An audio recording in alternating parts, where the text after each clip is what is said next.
राजस्थान में एक बार फिर से सियासी संकट गहरा गया है। कांग्रेस के जमीनी नेता सचिन पायलट विपक्ष की भूमिका में आ गए हैं और प्रेस कॉन्फ्रेंस कर राजस्थान के सीएम अशोक गहलोत पर बरस रहे हैं। अशोक गहलोत से भ्रष्टाचार के खिलाफ कार्रवाई करने की मांग कर रहे हैं और एक्शन न होने पर एक्शन की भी धमकी दे रहे हैं। अब ऐसे में तस्वीरें साफ है कि आने वाले चुनाव से पहले सचिन पायलट बड़ा दांव खेलने वाले हैं।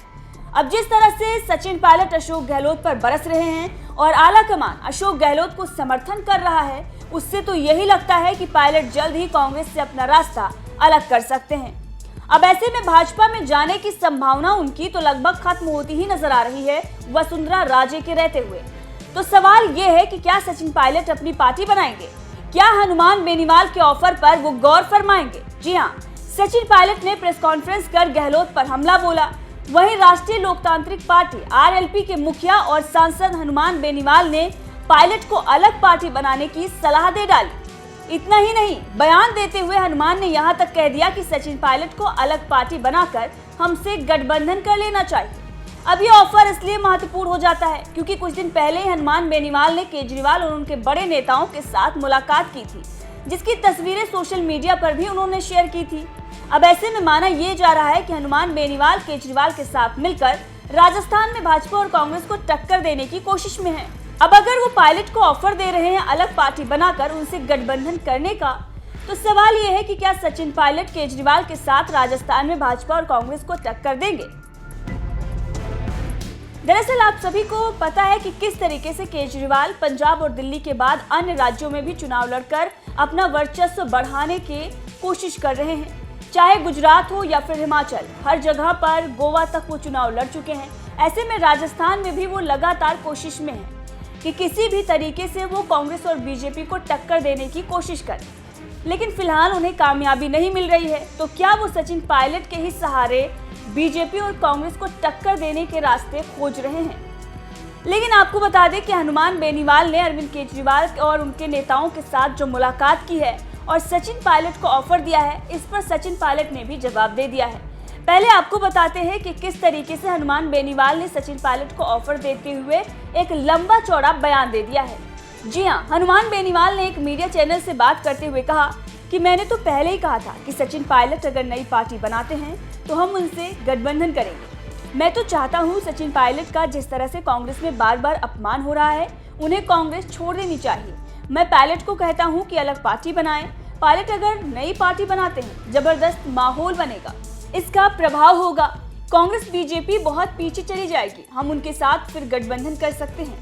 पायलट के पार्टी बनाने से कांग्रेस की फूट का फायदा मिलेगा, बीजेपी में भी फूट है, उसका भी फायदा होगा। सचिन के पिता तो बहुत बड़े नेता थे, उन्होंने मंत्री पद से लेकर बड़े पदों पर काम किया। पायलट खुद भी मंत्री, डिप्टी सीएम रहे हैं। हम लोगों ने पार्टी बनाई, हमारा तो कोई बड़ा बैकग्राउंड ही नहीं था, हम तो कभी सत्ता में नहीं रहे। पिछले 40 साल का सफर हम तो विपक्ष में रहकर ही लड़ते रहे। हनुमान बेनीवाल ने मीडिया चैनल से बात करते हुए आगे भी कहा कि बीजेपी और कांग्रेस में फूट है। बीजेपी में 12 से 13 नेता मुख्यमंत्री के दावेदार हैं, हर कोई सीएम बना हुआ है। वही पूर्व सीएम वसुंधरा राजे का अब राजस्थान में प्रभाव नहीं रहा। राजे का प्रभाव होता तो पिछली बार में वो थी। रिजल्ट क्या रहा सबके सामने है। पिछली बार कई सीटों पर मैंने भी मदद की थी और इस बार तो बीजेपी की राह बिल्कुल भी आसान नहीं है।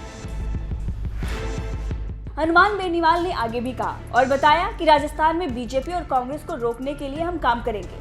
कांग्रेस और बीजेपी से कोई गठबंधन नहीं होगा, हम सभी 200 सीटों पर चुनाव लड़ेंगे। कांग्रेस बीजेपी के खिलाफ जो भी दल लड़ रहे हैं, राजस्थान में जिसका जैसा प्रभाव है, उनसे हम गठबंधन पर विचार करेंगे। अलग अलग इलाकों में कई दलों का प्रभाव है, कई जगह ट्राइबल पार्टी का प्रभाव है, कई जगह बसपा तो कोई दूसरी पार्टियां भी हैं। गठबंधन पर विचार हो सकता है। पिछली बार भी गठबंधन के लिए हमने बात की थी, बीएसपी के साथ बातचीत नहीं हो पाई थी, इसीलिए गठबंधन नहीं हो पाया था।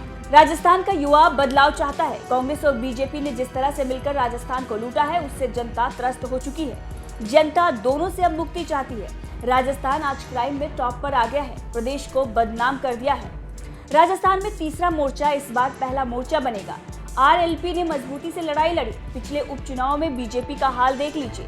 मौजूदा प्रदेश अध्यक्ष के इलाके में उपचुनाव में बीजेपी तीसरे और चौथे नंबर पर रही। नौजवानों की पहली पसंद हमारी पार्टी है। कोई बड़ी बात नहीं कि हम लोग इस बार सत्ता के बहुत करीब आ जाए।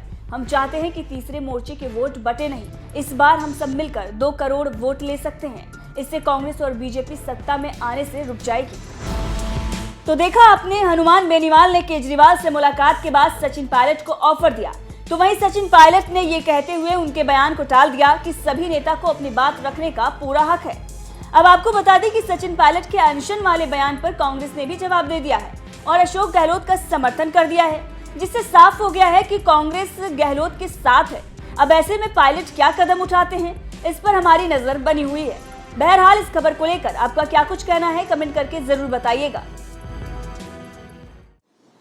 दोस्तों, आप सब जानते हैं 2013 दिसंबर में कांग्रेस पार्टी की सरकार थी और हम चुनाव हार गए थे।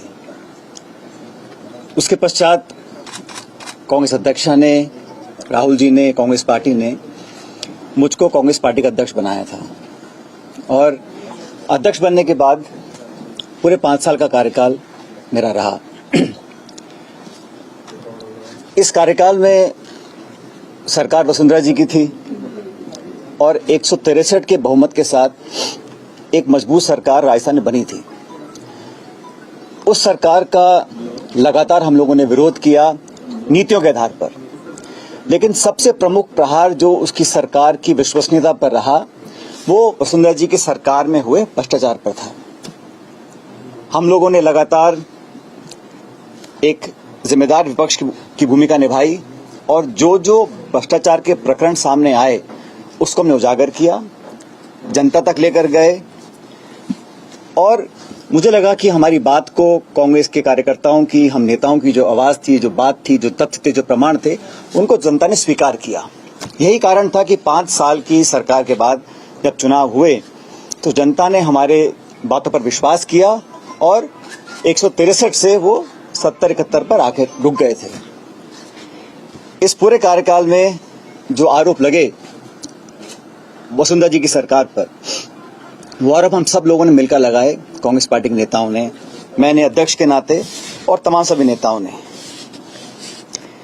और हमने ये जनता से वादा किया था कि भाजपा के और वसुंधरा जी के कार्यकाल में जो जो करप्शन के इश्यूज सामने आए हैं उसका हम प्रभावशाली तरीके से, निष्पक्ष तरीके से जांच करवाएंगे और दोषियों को सजा देंगे। मैंने कभी भी प्रतिशोध की भावना के साथ या द्वेषपूर्ण भावना के साथ कार्रवाई करने पर ना कभी मैं पहले सहमत था, ना आज सहमत हूं। लेकिन ये बात भी सच है कि विपक्ष में रहते हुए हमारी जो विश्वसनीयता थी वो तभी कायम रह सकती है जब हम अपनी बात पर खरा उतरें।